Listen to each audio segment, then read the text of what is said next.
So we are back again guys sa panibagong episodes ng ating reaction na video at ngayon ay magre-react ulit tayo ng panibagong horror na video pero nandito ulit tayo kay Goosebumps Top 5. 5. So yun, simulan natin. Desperado. Let's go. Ang mga videong inyong matutunghayan ay para lamang sa mga taong matatagang loob dahil maaari itong magdulot ng disturbance sa inyong mahimbing na pagtulog.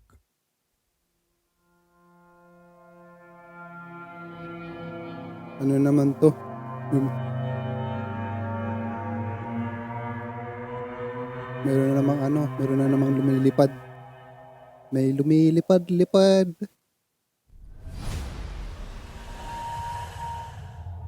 Ganda nung intro, Top hayop. 8 Ghosts Caught on Tape. Guys, wala na. Masyadong nang ginalingan. Ang ganda ng pagkakaan talaga. Ghost on the Santillo Torion Road. Ang unang Nakakatakot video ang natin boses para talaga sa araw nito. na ito ay Legit, nanggaling guys. sa Spanish YouTube channel ni Eder Olivas. Karamihan sa mga videos na nakapost sa kanyang channel ay may kinalaman sa song covers maliban sa isa. Isang gabi habang siya ay nagmamaneho pa uwi, may kakaibang nakuhanan Guys, pasensya na kung bago lang ako kung gising, okay? Kakagising ko lang, then nag-record agad ako. Kasi kailangan eh. Tapos may kape ako dito. Then yun lang. Share ko lang. ang kanyang dashcam. Kung ano yun, panoorin ang video.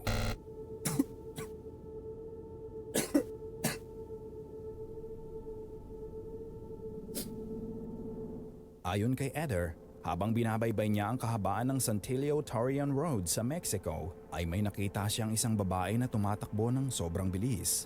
Inisip niya noong una na ito ay isang ilusyon lamang. Ngunit ng kanyang reviewin ng dashcam footage, napatunayan niya na meron nga siyang kakaibang nakita. Isang babaeng nakaputi ang biglang rumehistro sa kanyang camera. Nakabihis ito ng puting dress at mapapansin ang bilis ng takbo nito. Ngunit hindi lang yun ang kakaiba sa nakunan niya. Makikita na walang ulo ang babae na lalong nagpalalim ng misteryo nito. Dagdag pa ni Eder, nang makarating na siya sa Matamosa ay meron siyang nakitang babae na nakaputi din ang nakaupo sa gitna ng daan. Is it the same entity na nakita niya? Kung sa akin mangyari yun, tataas talaga ang balahibo ko. Oh, Same. sweet ghost. Same na same. Sa video naman na to na nanggaling sa TikTok page ni Lauren Orange o Lauren Glad, tinulungan niya ang couple friend niya na maglipat sa bago nilang tirahan, kaya naisip nila na mag-video muna. Hindi napansin ni Lauren o maging ng mga kaibigan niya ang mga pangyayari sa loob ng bahay bago sila pumasok dito. Go. Ay, may dumaan oh. Nakita niyo ba yon? Oh, nakita ko yun. Ay, hindi pala dumaan. Sumilip lang. Kala ko dumaan. Sumilip lang siya.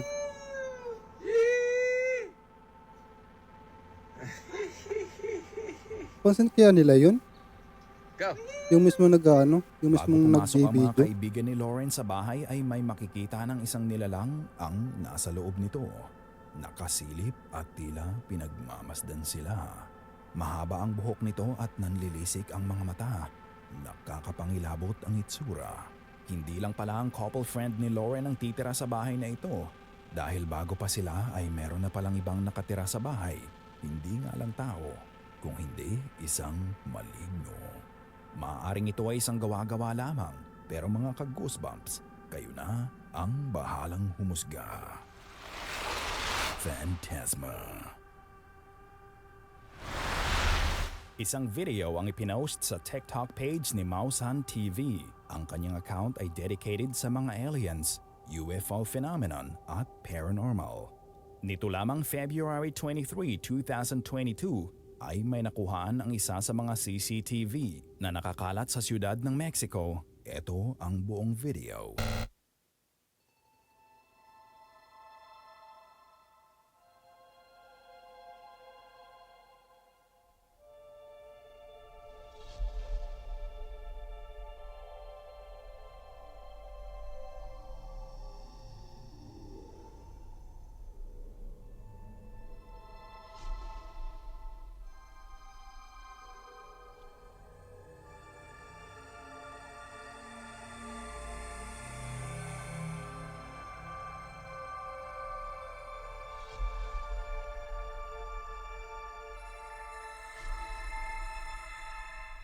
May kakaibang bagay na makikitang lumulutang ang biglang rumehistro sa camera nang dahan-dahan itong dumapo sa lupa. Kulay puti ang kulay nito at kapansin-pansin din ang pagbabago ng anyo nito. Mula sa pagiging fly-high butterfly ay naging mukha itong matandang tumatawid sa daan. Makikita din sa video na nag-interact sa mga aso ang nilalang na ito. Ang mga aso ay very sensitive sa paranormal, ngunit ang nilalang ay diretso lang sa paglalakad. Dahan-dahang pumanhik ito sa eskinita sa Kaya na kasi siyang pakialam sa mga aso. pagkakataong ito ay muli na namang Kaya nagbago tamang ang anyo lagpas nito. lang. Makikita ang Ignore hubog lang nito pala. bilang tao, ngunit tila nag-glide lang ito habang dumadaan sa eskinita. Makikita din na nag-iba ang kulay nito mula sa puti ay naging itim ito. Ang espekulasyon ng iba, maaaring ito daw ay ang tinatawag na shapeshifter, ngunit ang iba naman, sinasabing ito daw ay time traveler. Kung ano man ang gusto niyong paniwalaan kung ano ito, kayo na ang bahala, pero isa lang ang masasabi ko. Paki-upgrade na sana ang CCTV niyo para mas makita namin ng malinaw kung ano ba talaga ang nilalang na yan. Hospital Poltergeist. Hindi na iba sa atin na may mga kakaibang nangyayari sa mga hospital dahil sa dami ng mga nagkakasakit at pumapanaw sa loob ng gusali. Minsan dito na naninirahan ang mga kaluluwa ng mga pumanaw na. Ang videong inyong matutunghayan ay nanggaling kay Gmail Elio 165. Ang dalawang clips na ito ay kuha ng CCTV sa loob ng hospital na kanyang pinagtatrabahuan. Habang abala ang mga staff sa kanilang pagtatrabaho, pansinin ang cart sa harapan ng video. Ito. Ito.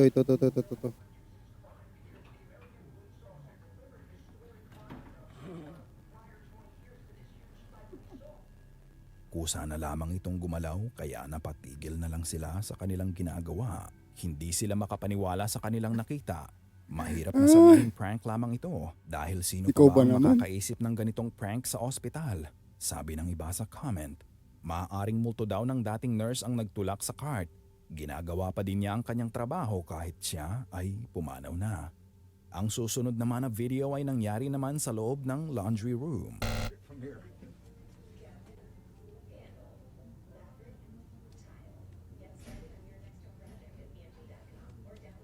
Oh, Andrew.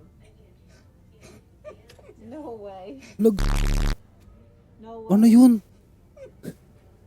Parang ano lang ah. The video when you. Oh, I'm gonna. Parang When the other one comes over. It's like it didn't want to see the front of it. You know, that's how it Yeah. funded so that he didn't have to look at it no more. Whoever's in that room. putik na yan. Jim. Nagalaw pa yung isa oh. Madeline, you didn't see. Come and look Uy, at the ano? second one. Here comes the second Ano, one. gumagalaw yung isa No, oh. the second one's moving now. No way. Watch the second one. Then the second one falls. Gagstika. And the lady comes in from Do Diagnostics. She don't know what to say. She was like, She was on FaceTime. Pinagpapa... watch the second one. Any second now.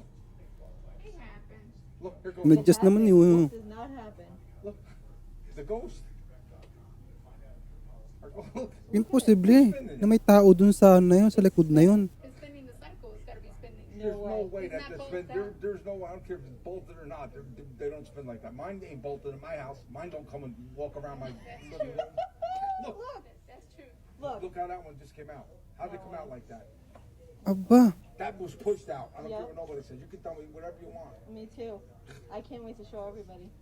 Look here, wait. Where's Keith? Show them the thing. Look here. Look at this. Look. Look. Look at that. No way. naku masisira pa yata. Nalaglag na. There's a ghost here. No way. I'm showing them the ghost in the back. The ghost? Oh, did you ever see what happened last night? Forgot about it. The laundry We'll room. die. They'll die.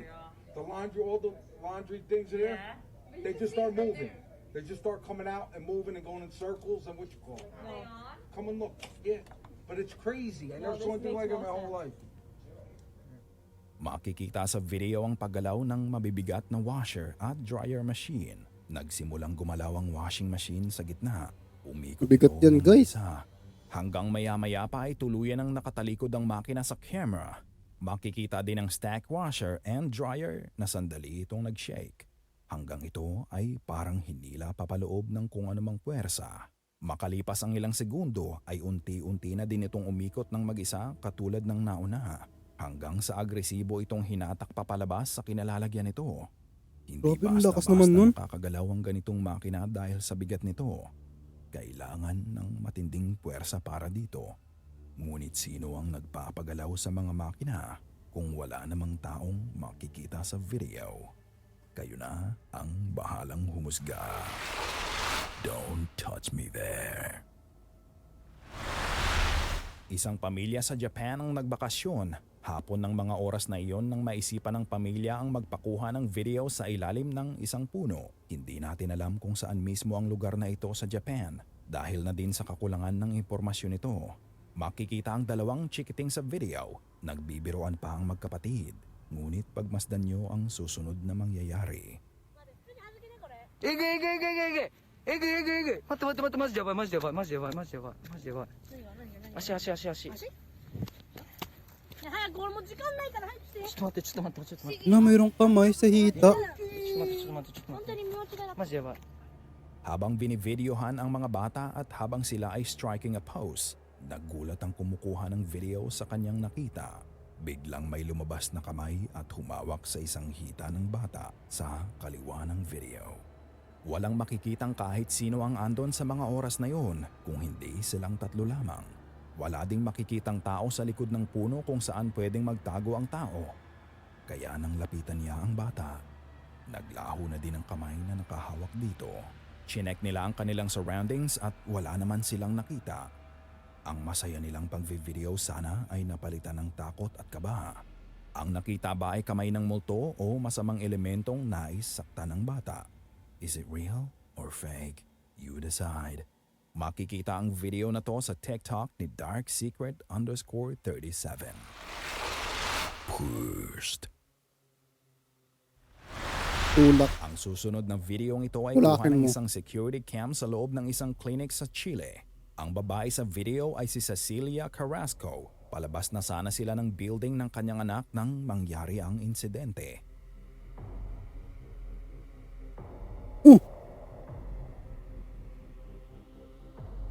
Gags yan. Tak ng pagkakatulak.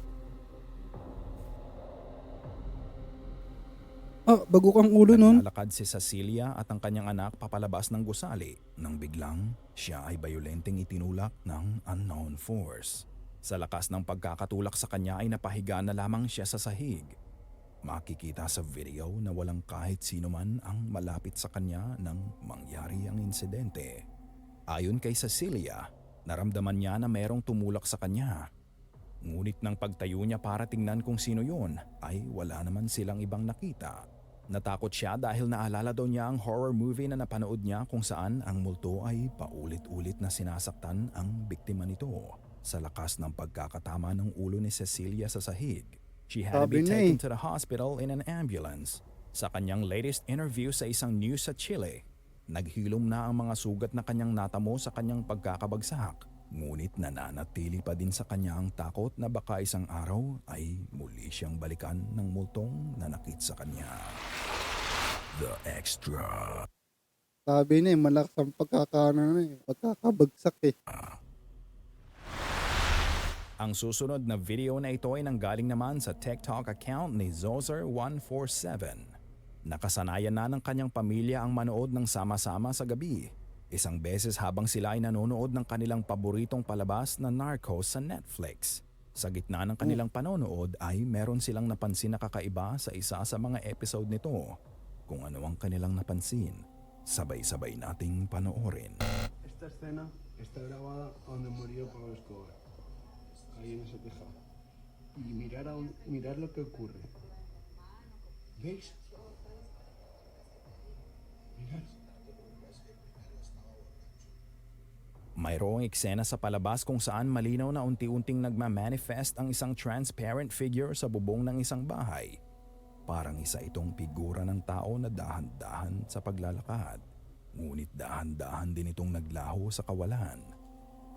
Matapos makita ng mga tao ang itinuro ni Zozer sa kanyang TikTok ay dali-daling pinuntahan ng mga tao ang episode na ito sa Netflix. Maging ako ay napapanood din para kumpirmahin ang footage. Hindi ako na-disappoint sa nakita ko. Confirmed. Ito ba ay aktual na aparisyon ng isang kaluluwa na nakuhaan sa set? Kayo na ang bahalang humusga. Sightseeing Ghost. Ang huling video na ating mapapanood ay isang YouTube short na ini-upload ni Triple DPEE noong 2018. Ano ang tagal gagawin na. mo kapag ikaw ay nagka-cruise sa isang scenic view? 2018. Lalo na kung Ano na ngayon? nandito sa dagat. 2024 na? Katulad ng maraming tao ngayon. Ilalabas nila ang camera o ang mamahaling cellphone nila para ma-capture ang beauty ng sceneries. Pero paano kung may makita kang kakaiba sa video na iyong kinuhaan? Panoorin ang video. Nakita nyo ba yon mga ka-goosebumps? Kung hindi ay babagalan namin ang video para sa inyo. Habang sila ay kumukuha ng video ng magandang tanawin from the cliff overlooking May sa magandang beach, andun, no? may May nakita magandang silang dilag kakaiba. dun, no? Makikita ang isang Ay, no. May magandang dilag. transparent figure ng babae ang nakatayo sa cliff. Mapapansin na mahaba ang buhok nito at mapapansin din na nakaputi din ito na damit. Kung sino o bakit doon nagpapakita ang babaeng multo ay hindi natin sigurado. Marahil ay mayroon pa siyang hinihintay kaya siya andon. Minsan napapaisip tuloy ako, bakit halos lahat ng babaeng multo ay mahahaba ang buhok na itim at nakaputi? Oo nga. Kahit nasa Ba't Amerika kaya ganun? kinuha, wala bang blonde ghost na naka-modern outfit? Sana ay kinilabutan. Oo nga, no? Ay, girl ko lang na ano yun, ah. So, yun lang guys. I hopefully ay nag-enjoy kayo. Ingat, God bless. See you in the next one na video. Paalam.